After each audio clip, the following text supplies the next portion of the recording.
அண்ணாமலை அவர்களோட கதை முடிவுக்கு வரப்போகிறது. டெல்லியில் நடந்த மீட்டிங்கில் அண்ணாமலை செய்த தவறுகளை புத்து வைத்திருக்காங்க. டீட்டெயிலாக பேச போகிறோம். செம இன்ட்ரெஸ்டான வீடியோவாக தான் இருக்க போகிறது. அண்ணாமலை அவர்கள் தமிழக பிஜேபியில் இருந்து, முக்கியமாக தமிழக அரசியலில் இருந்து முழுசாக விலகுவதற்கான வாய்ப்புகள் ரொம்ப அதிகமாகவே இருக்குது.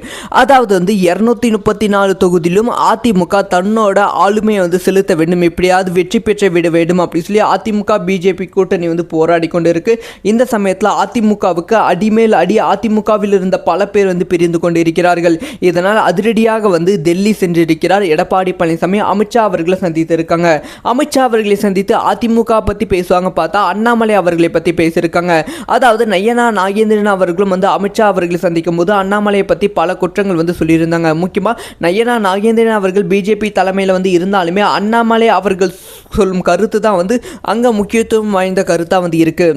இது பிஜேபி என்டிஏ கூட்டணிக்கு மிகப்பெரிய பிரச்சனையை ஏற்படுத்தி கொண்டு இருக்கு. அதனால் அண்ணாமலை அவர்கள் பிஜேபியில் இருக்கக்கூடாது அப்படிங்கிற விஷயத்தை சொல்லியிருக்காங்க.